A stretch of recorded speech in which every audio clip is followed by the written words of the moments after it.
So we were talking about the dot product. This is what it is. The dot product helps you define what the magnitude of a vector is.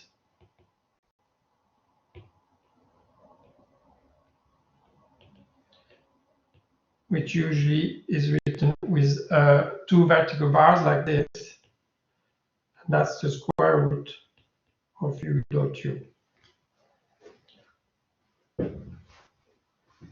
Okay, that's the dot product.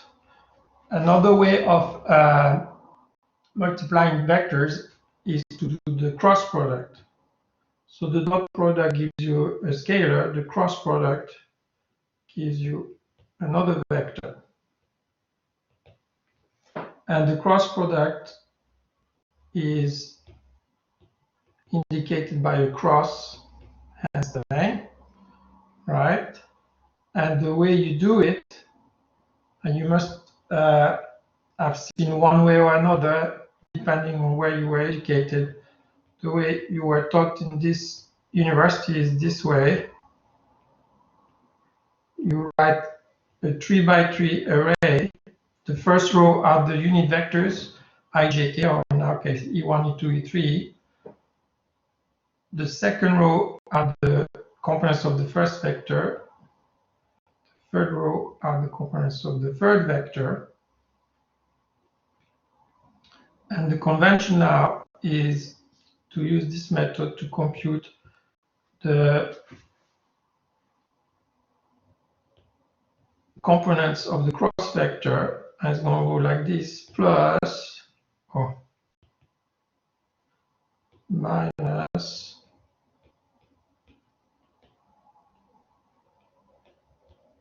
so there's three components, one along E1, one along E2, one along E3, and I've written those two bars here. So let's just look at the component along E1 here.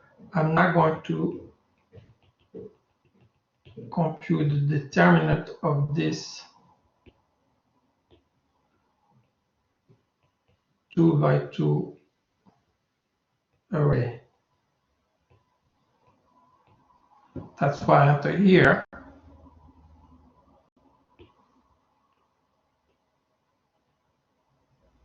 Okay, no mistake.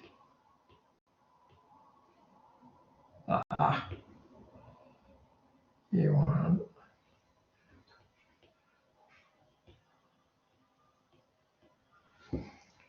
Now the second component is with a minus, right? You see it here. And then here, I'm going to use the two columns that are not including E2. Again, I made some mistakes, so it's only a mess. So here, but I think you get the gist now. U1, E1, U3, E3, and then similarly for E3, it's going to be U1, U2, E1, E2. Oh, sorry. And now we know how to compute 2 by 2 determinants with just to the product of the diagonal terms, plus for the main diagonal, minus for the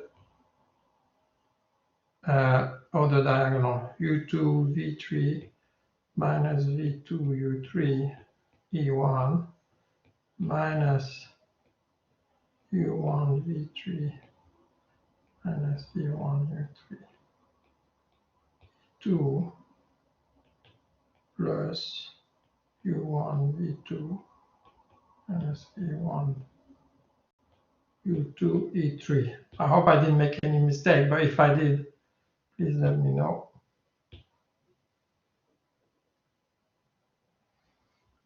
So anyway, that's something you've seen, and if not, here I forgot, I didn't make a mistake.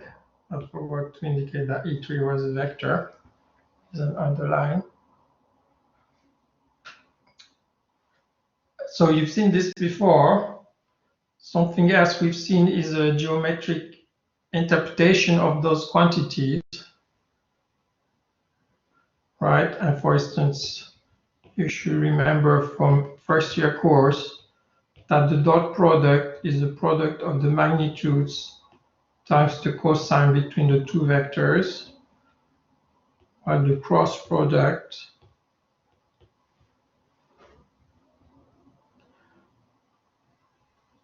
if I take its amplitude, is going to be the product of the two magnitudes times the sine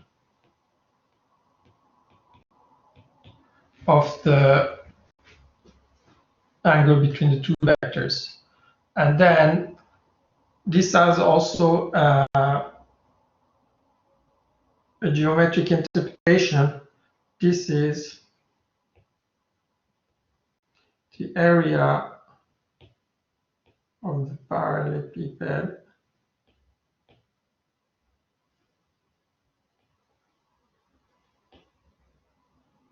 form and V. Right? If I have U and V like this, I can form a parallelepiped with sides U and V, and this is the area that the cross product computes. And the proof is quite simple. I can share it with you actually for my course.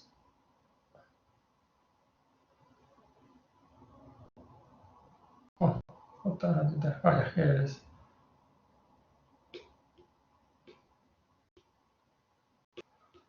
From the LP 180 course.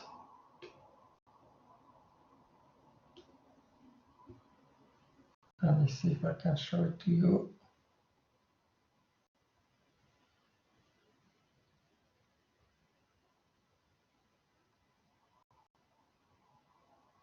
No. Oh, here it is.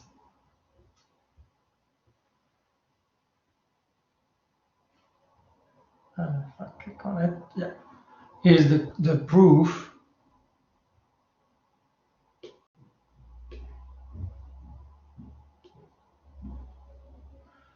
Like I say, it's quite simple. Right? A, B, then if you compute B sine theta, you just get the height of this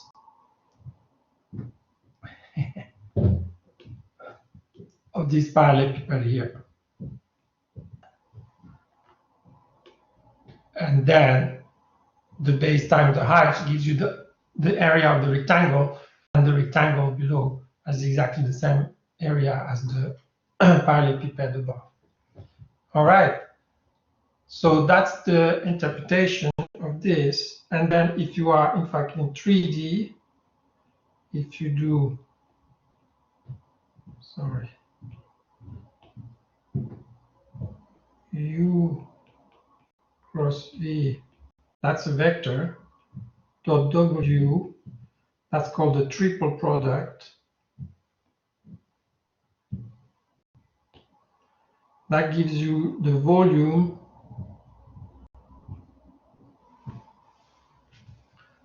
oh, sorry, I shouldn't say parallelepiped, it's parallelogram.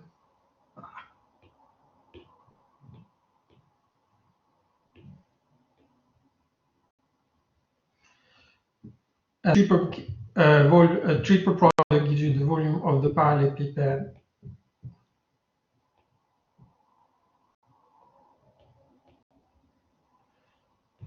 Is U, V, W as edges. All right, so that's pretty handy, right? If you have U and V, and then W, which is in a different direction like this, you can create a parallelepiped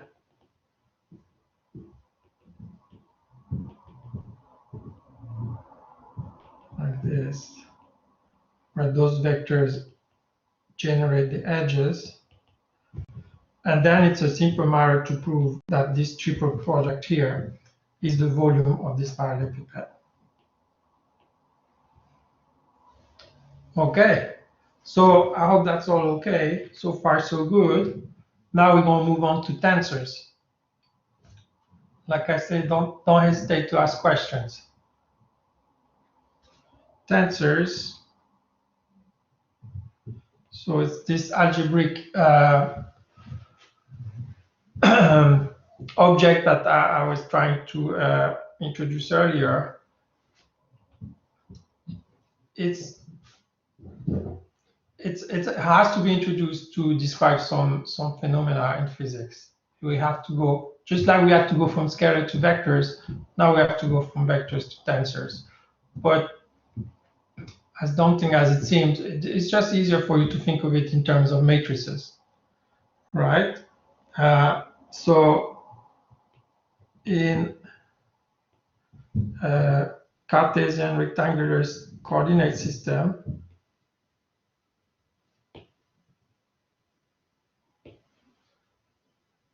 a tensor in all rigor, I should say a tensor of rank 2, is represented by a matrix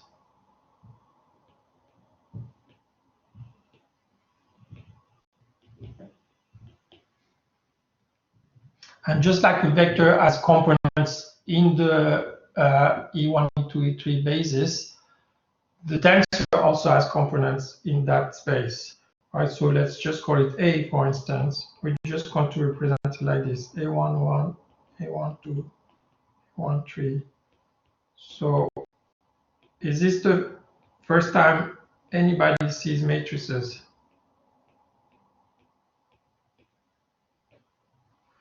As you can see, the convention is that each component has two indices. Right, I should components A, I, J, and the first index I is the number of the row, right? So in the first row we have A1, 1, A2, A1, 3. They all start with A1. They all start with 1, so they're on the first row. Then you can see the second row, and then J, the second index, represents the column. So you can see in the first column, all the second indices are 1, in the second are 2, and so on. So that's the convention for a matrix. What about the transpose of a matrix? Have you seen this?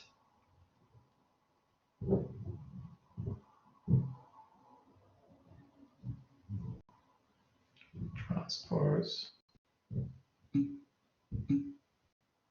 Yeah, you've seen that. So transpose, that's an operator, and you denote that by T, capital T or little t as an exponent like this. That's the convention. And the idea is just you're just going to swap the indices. So where there was 2, 1, now there's going to be A1, 2. Where there was A3, 1, there's going to be A1, 3. Where there was A1, 1, there's going to be A1, 1. It doesn't matter since they're the same index. If I swap them, it makes no difference. But you get the idea. It's going to be A3, 1, A2, 2. There was A3, 2, so it's going to be A2, 3, so it's going to be A3, 2. Here is A3, 2, it's going to be A3, 3. So basically, you just swap the components across the diagonal, while the diagonal components don't change. Okay, that's the transpose. We're going to have to use transpose a lot in this course. And so I can write that the components of AT, let's say KL, are the components of A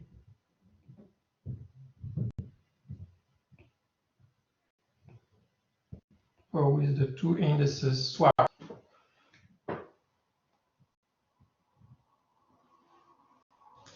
Okay, again, so far so good. And then a matrix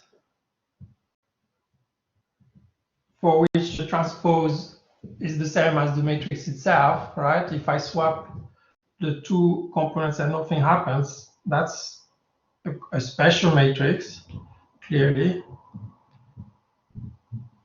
And that's a so-called symmetric matrix.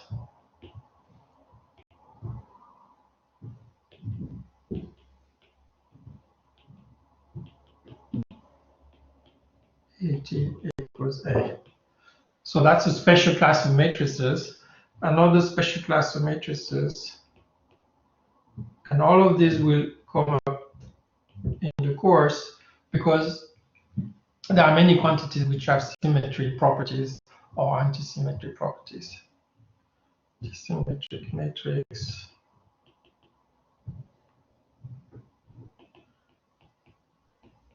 equals minus A. Right? So just to give you an example, 1, 2, 2, 4, that's symmetric.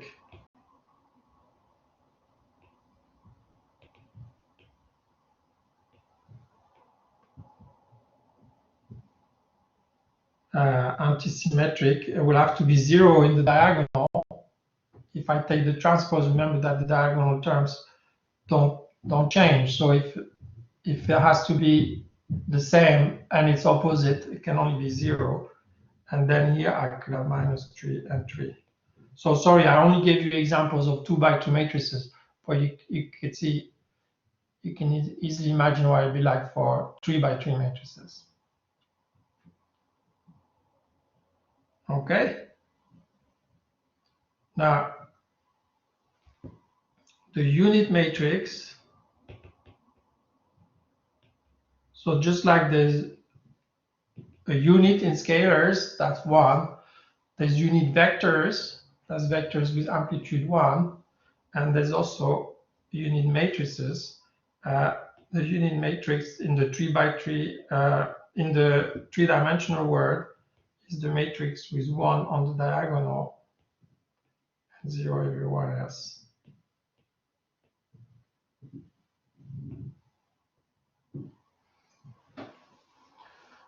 And its components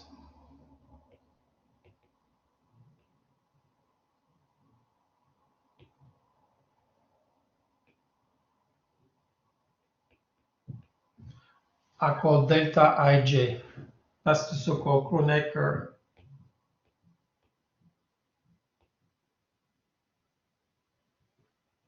delta.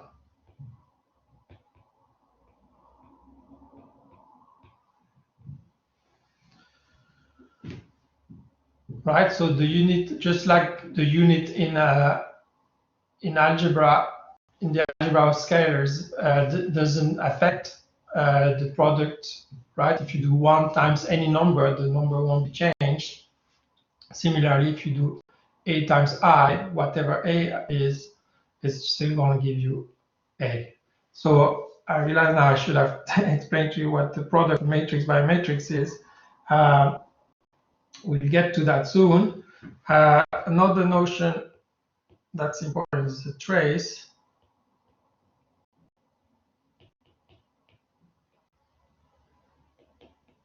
Trace of A, that's just the sum of the diagonal terms. A11, A22, A33. So the trace of an antisymmetric matrix is going to be 0. The trace of the symmetric matrix is going to be whatever the diagonals are. So in my example above, the trace of the symmetric matrix is going to be 5, and the trace of the antisymmetric matrix is going to be 0. Okay? Trace of I. What is trace of I?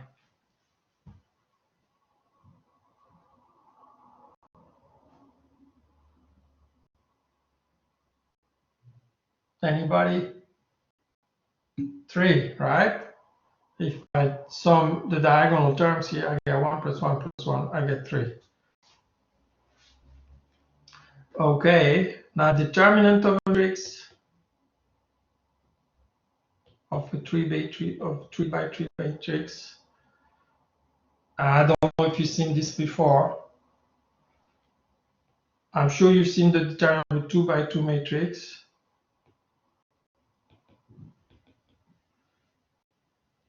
Let's call it B. So that's often abbreviated as det of B. And you just take the matrix. It's an array like this. And you put vertical bars. So the determinant is a scalar. And then you just do the 2 by 2 determinant. You've seen this convention before. All right. Now from this, we can use this definition to compute the determinant of a 3-3 matrix.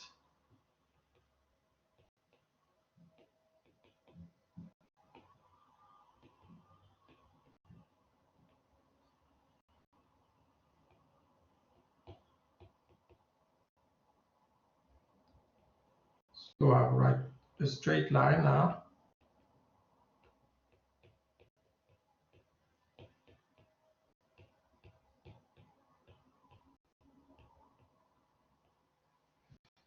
How am I going to do this? Exactly like I was computing the cross product earlier. It's just this idea of minors, right? So I can expand it along the first row, for instance. I'm going to use the same idea. I take A1, and I'm going to use this submatrix here, a minor, A1 times A22, A33. And then same convention. For the next term, I need to put a minus A12, and now I have A21, A33 minus A31, A23. And finally, I have plus A13 times the third minor, here the determinant of this 2 by 2 array I just highlighted in red here, A21, A32, A31. Again, it's possible I made mistakes, and it's also possible you learn how to compute a 3 by 3 determinant in a different way, whichever you're most comfortable with. It's fine by me. I've learned a completely different way in France. Anybody who's learned a different way? Or anybody who's seen this rule actually? Have you seen this before?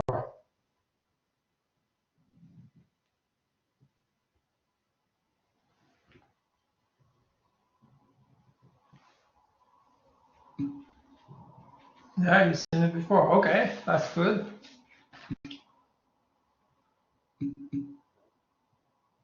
Anybody who's seen it in a different way? In France, we learn it completely differently. We don't do the minor expansion.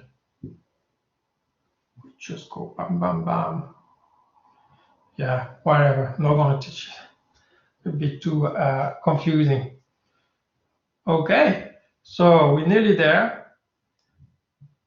I can insert another page.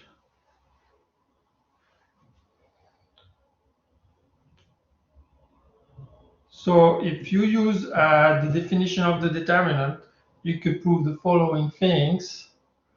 That the determinant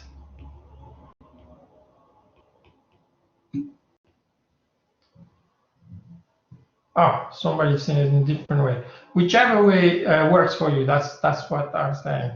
So I'm just giving you this way. I think that's probably common in the way it's taught in Ireland. You might have seen it differently in a different course, in which case just stick with the way you're most comfortable with.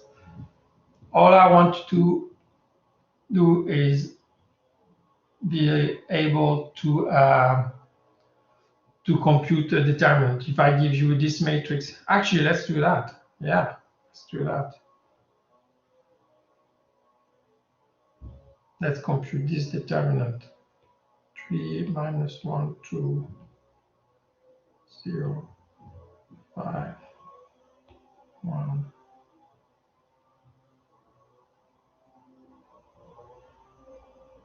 Minus 2. I'll let you try this. Let me know what you get. I'm lazy, I'm just going to put it into Maple. No, actually, I'm going to do it by hand.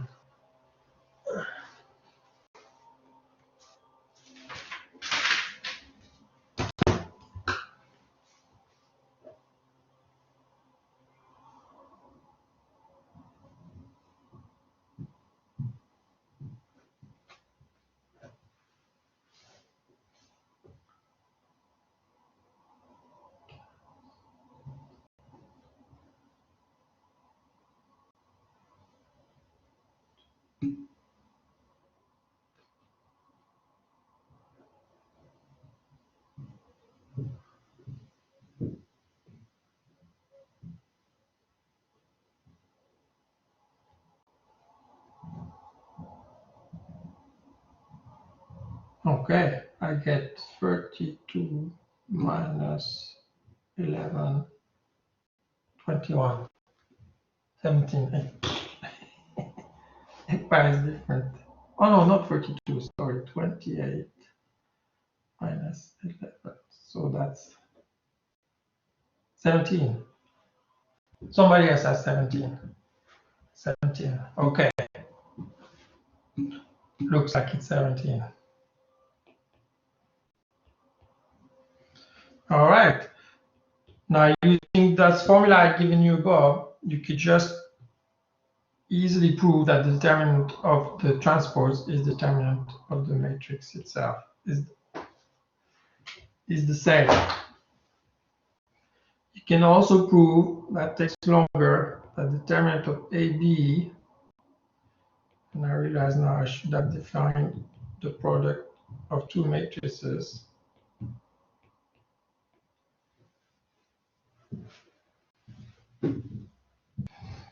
And then is the product of the determinants. So we use those formulas later. So I'm just going to rewrite the notes so that this is put in the right order. All right, another 7 minutes, okay. And then a very important property, the matrix A has an inverse if and only if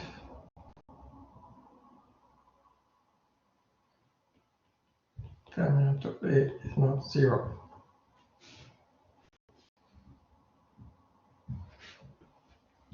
So the inverse, you write inverse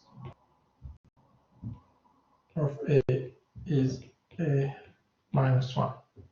And the inverse, it just means that A times A minus 1 is the identity. Just like the inverse of a number multiplied by the number gives you 1. Okay, and then finally for today, just want to make sure you have seen those rules before. Product of a matrix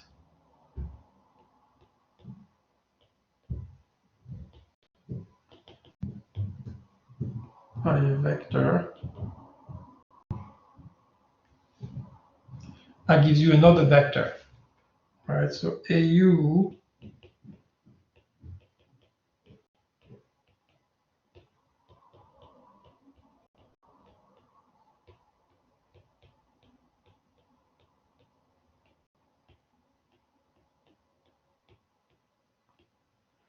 is a vector, and the way you do compute those, again, it all depends on which educational system you went to.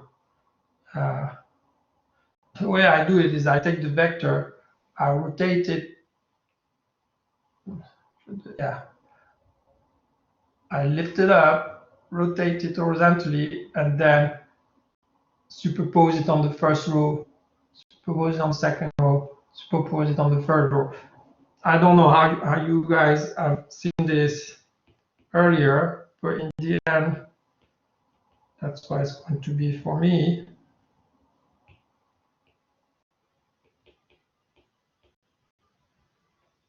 For the first row, I have taken my vector u1, u2, u3, rotated it, superposed it on the first row, and I just multiply now u1 by a11, u2 by a12, and so on. And then I go to the next row, do it again. It's going to be a21, u1, 2, u2, and finally a31, u1.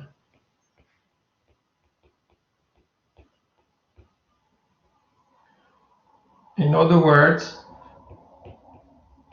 the if component of this vector is the sum of a, I, j, uj.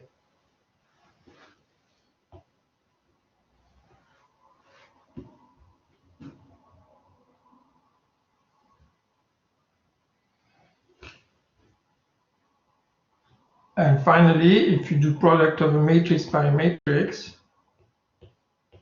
it's the same. It's going to be a matrix now, but it's basically the same idea, is that you do what I've done for one vector, you do it for each column of the matrix.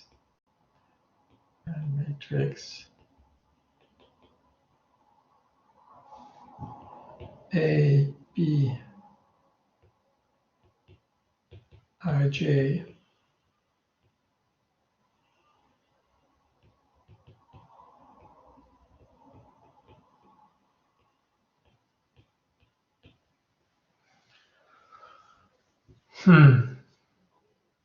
That's a lot to take in if you haven't seen it before. Does that sound familiar to you?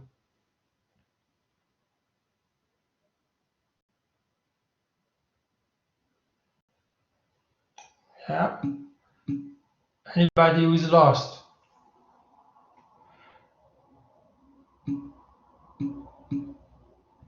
Actually, now you have to say, yes, I'm lost, or yes, it sounds familiar, because I don't know what it is. I remember all those comments are anonymized in the recording, so you shouldn't be familiar. Okay. You shouldn't be shy about saying if you're lost. So these are algebra notions, scalar vectors, tensors. I've given you a few indications of some algebraic manipulation, and in the next lecture, we'll talk about operators. You can apply differentiation to those objects, right? If you think that, if you think about them as representing quantities that depend on position, for instance, or on time, you can differentiate vectors. If you differentiate the position, you get the velocity. Differentiate the velocity, you get the acceleration. Similarly, we can differentiate vectors and tensors with respect to coordinates. And there are many ways that we can differentiate those arrays, as you can imagine. Okay, why is the trace of an antisymmetric matrix always 0? Yes, that's a good question. So look, if you look at the matrix here, the transpose swaps the off-diagonal terms. Right. Those two terms have been swapped. Those two terms have been swapped. That's the idea that's written here, right? I'm swapping the indices. So what that means for the diagonal terms is that they stay the same. All right, so whereas A12 has swapped with A21, A11 are swapped with A11, so A11 remains the same in the transpose. An antisymmetric matrix is such that the transpose is the opposite of the matrix. So in particular, that will mean for the diagonal terms that they have to be the opposite of themselves. And there's only one number that can do that, is 0. So an antisymmetric matrix has diagonal components are all 0. And if the diagonal components are all 0, then the sum of the diagonals 0. The trace is going to be 0. Nice, eh? Yeah, 0 equals minus 0. That's true. It's the only number that does that. Right? If x equals minus x, it means that if I bring that to the left, x plus x equals 0, 2x equals 0, x equals 0. That's it. Okay. Any other question? I'll just delete that now.